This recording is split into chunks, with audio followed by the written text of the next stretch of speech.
You're my best friend, Valli. Best friend. Tippu.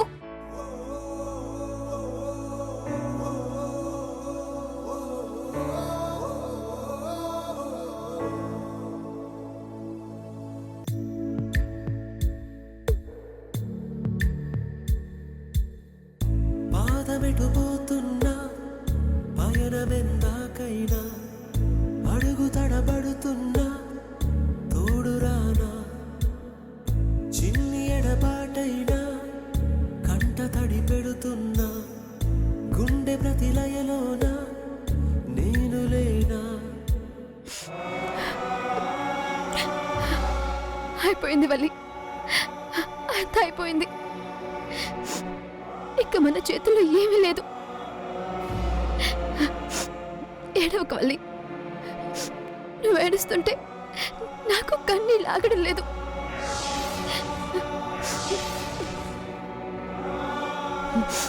కొన్ని రోజులు వీటిని ఆపాలనుకుంటున్నాను. తర్వాత ఎలాగో నా జీవితానికి తోడివే కదా.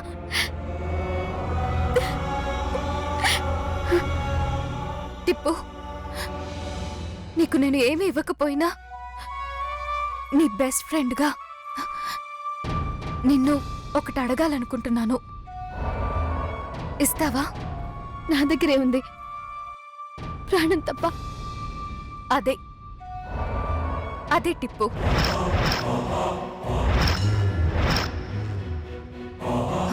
ఆ ప్రాణం నీ దగ్గరే ఉండాలి. లేదు అని నాకు తెలియకూడదు. అలా తెలిసిన క్షణం ఇక్కడ నా శవమే ఉంటుంది.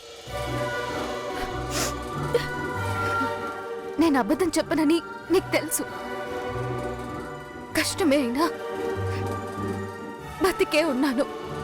ప్లీజ్.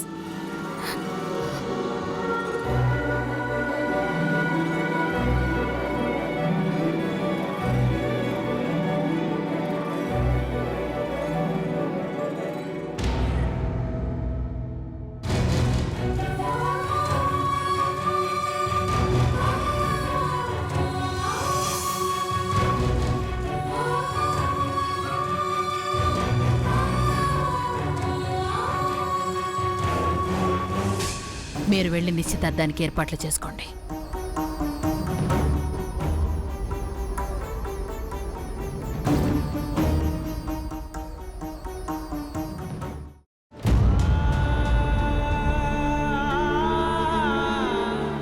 మిమ్మల్ని అవమానించడం నా ఉద్దేశం కాదు.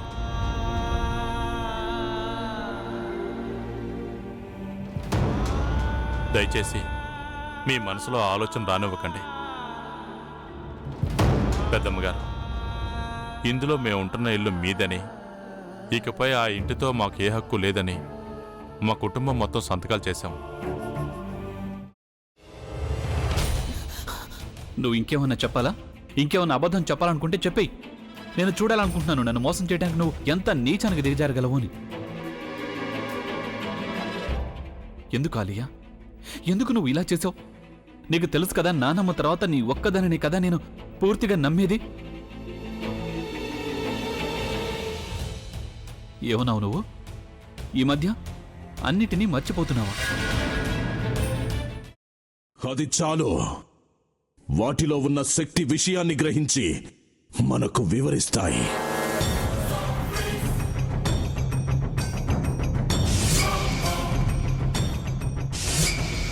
ఎవరు ఆ దండ విప్పొద్దు, గది తలుపులు తెరవద్దు.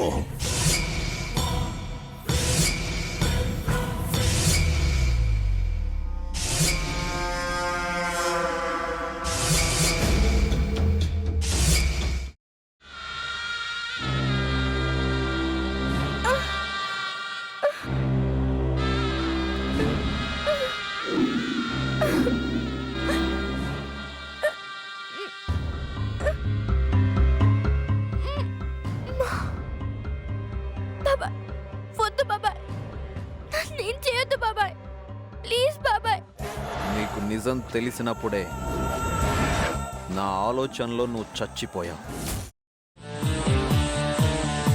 అబ్బా ప్లీజ్ కొంచెం తినండి ప్లీజ్. భీమారావు గారు మీరా? ఇగో మీరా కాదు సక్కుబాయ్. అవును, మీ పనామే లేచిపోయిందని చెప్పి కంప్లైంట్ ఇచ్చినావు కదా. రేయ్, ఆయన కంప్లైంట్ ఇచ్చింది లేచిపోయిందని కాదు, కనిపించడం లేదు అని. అచ్చా, అట్లానా? సరే మేడం. ఇడియట్. ఆ వంట మనిషి పేరేంటన్నారు? రత్తాలు మేడం. ఏం పెద్ద మంచి, నీ వంట మంచిని కూడా మేడం అని పిలుస్తావా? రేయ్ హాఫ్ బ్రెయిన్,